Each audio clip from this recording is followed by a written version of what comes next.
Friends ఈ మధ్య IQ వాళ్ళు ఐక్యూ 15 తీసుకొచ్చారు. ప్రైజింగ్ 72,000 పెట్టారు. లాస్ట్ టైంతో కంపేర్ చేస్తే చాలా ఎక్కువ.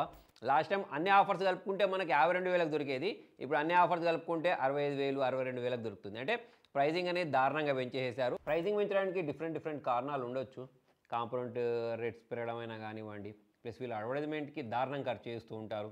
అదైనా కానివ్వండి, ఏదేమైనా కొంచెం పెంచేస్తే పర్లేదు కానీ చాలామంది యూజర్స్ అయితే డిసప్పాయింట్ అయ్యారు. 55,000 పెట్టినా కూడా జనాలు యాక్సెప్ట్ చేసేవాళ్ళు కావచ్చు. 60,000 పెట్టి బ్యాంక్ ఆఫర్స్ పెట్టిన తర్వాత 50,000 తీసుకొచ్చినా కూడా జనాలు యాక్సెప్ట్ చేసేవాళ్ళు కావచ్చు. కాకపోతే తీసుకెళ్ళి మరీ ఎక్కడో 72,000 పెట్టేశారు. అక్కడైతే జనాలు డిసప్పాయింట్ అయ్యారని చెప్పేసి మనం అనుకోవచ్చు. ఫ్రెండ్స్ మరి ప్రాసెసర్ గురించి మాట్లాడితే స్నాప్డ్రాగన్ 888 Gen 5 ప్రాసెసర్ని ఇచ్చారు. చాలా పవర్ఫుల్ ప్రాసెసర్, చాలా మంచి గేమింగ్ చేసేసుకోవచ్చు.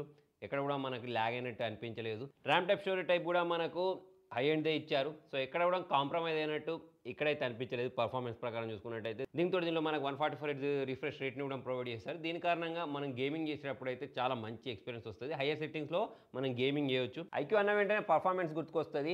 ఆండ్రాయిడ్లో ఉన్న బెస్ట్ ప్రాసెసర్ని అయితే వీళ్ళు దీనిలో ప్రొవైడ్ చేసేసారు.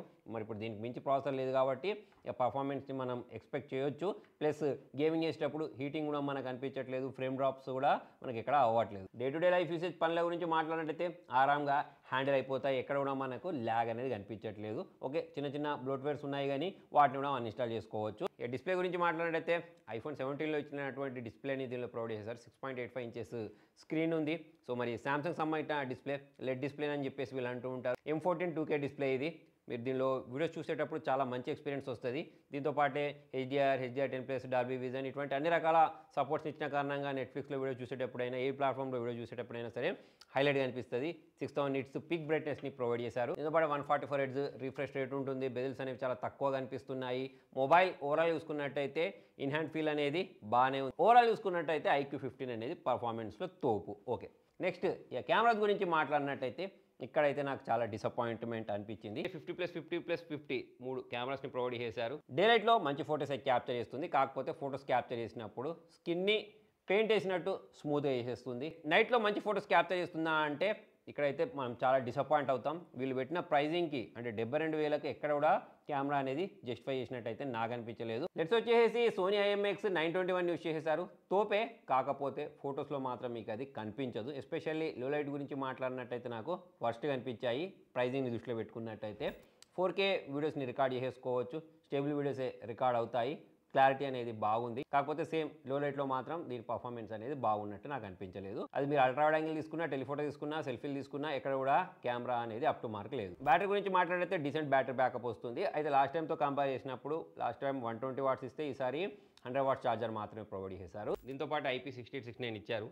మరి డ్యూరబుల్ మొబైల్, ఒకవేళ నీళ్ళలో పడిపోయినా కూడా మనకు ఎటువంటి ప్రాబ్లం జరగదు. అయితే 70,000 పెట్టిన తర్వాత కూడా మరి ఈ ఫీచర్ ఇవ్వకపోతే బాగోదని చెప్పేసి మరి ఆ ఫీచర్ ఇచ్చినట్టున్నారు. మరి మొబైల్ డిజైన్ గురించి మాట్లాడినట్టయితే సేమ్ అదే కాపీ పేస్ట్ డిజైన్ ఉంటుంది. ఎక్కడ కూడా మనకు ఇంప్రూవ్ అయినట్టు అనిపించదు. అదే బోరింగ్ డిజైన్ అనేది మనకు కనిపిస్తూ ఉంటుంది. అయితే ఫ్రెండ్స్ ఇక్కడ మ్యాటర్ ఏంటి అంటే దీనికి ఆల్టర్నేటివ్గా మార్కెట్లో మనకు సేమ్ ప్రైజింగ్లో చాలా మంచి ఆప్షన్స్ ఉన్నాయి. మరి దీంతో పాటే వీళ్ళు ప్రైజింగ్ ఎక్కువ పెట్టారని చెప్పేసి వీళ్ళకి అనిపించినట్టుంది. అందుకోసమే ఈసారి ఇయర్ బడ్స్ ఏదైతే ఉంటుందో దాన్ని ఫ్రీగా ఇస్తున్నామని చెప్పేసి ఒక హైప్ని అయితే క్రియేట్ చేసేసారు. ఇస్తున్నారు అనుకోండి, కాకపోతే ఇయర్ బడ్స్ ఇచ్చినా సరే ఈ మొబైల్ అనేది నాకు అంత వర్త్ అని చెప్పేసి అనిపించలేదు. ఓకే, IP6869 లాంటి వాటర్ రెసిస్టెంట్లు వీళ్ళు దీనిలో ప్రొవైడ్ చేశారు. కాకపోతే ఇది మనకు 15,000 బడ్జెట్ మొబైల్లో ఇవ్వడం కనిపిస్తుంది. 72,000 పెట్టిన తర్వాత అది ఇవ్వడం పెద్ద వింత అని చెప్పేసి అయితే నాకు అనిపించలేదు. దీంతో పాటు ఒరిజినల్ వేస్ అని చెప్పేసి ఇచ్చారు. ఓకే, ఇంప్రూవ్మెంట్స్ అయితే ఉంది. మరి ఈ మొబైల్ని మనం 72,000 లేదా 65,000 పెట్టి కొనుక్కోవచ్చా అంటే నా అభిప్రాయం ప్రకారం మాత్రం వేస్ట్ అని చెప్పేసి నాకు అనిపిస్తూ ఉంటుంది. ఎందుకంటే దీనికి ఆల్టర్నేటివ్గా మార్కెట్లో చాలా మొబైల్స్ ఉన్నాయి.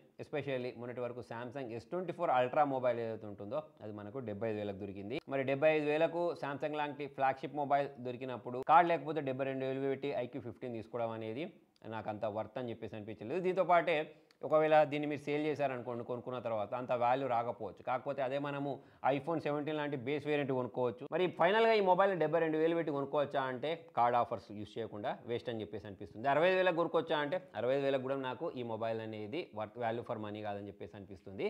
ఇదే తప్పు ఆల్రెడీ నథింగ్ వాళ్ళు కూడా చేశారు.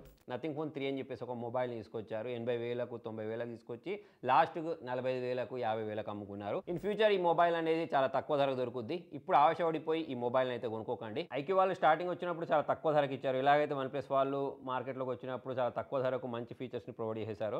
వీళ్ళు కూడా అదే చేశారు. కాకపోతే ఇప్పుడు చూసుకున్నట్టయితే మాత్రం నాకు ఈ మొబైల్ అనేది ఎక్కడ కూడా ఇంత ఎక్కువ డబ్బులకు జస్టిఫై చేసినట్టయితే అనిపించట్లేదు. అయితే ఫ్రెండ్స్ ఇప్పుడు వీళ్ళు సేల్స్ పెంచుకోవడానికి అడ్వర్టైజ్మెంట్లు చేయించుకుంటూ ఉంటారు, ప్రమోషన్స్ చేయించుకుంటూ ఉంటారు. మరి దీని ట్రాప్లో పడి మీరైతే ఈ మొబైల్ని ఇప్పుడు కొనుక్కోకండి. ఇది నేనైతే చాలా హానెస్ట్గా చెప్తున్నాను. ఫ్రెండ్స్ మరి నేను చెప్పింది మీకు అర్థమైంది అనుకుంటున్నాను. ఒకవేళ ఏమైనా నేను మిస్ చేసి ఉంటే కింద కామెంట్లో రాయండి. మరి ఏమైనా పాయింట్ మిస్ చేసినా సరే, లేకపోతే మీరు నాకేమైనా సజెషన్స్ ఇవ్వాలన్నా సరే కింద కామెంట్లో రాయండి. ఈ వీడియోని మీ ఐక్యూ ఫ్రెండ్స్ తోటి అయితే షేర్ చేయండి. Thank you.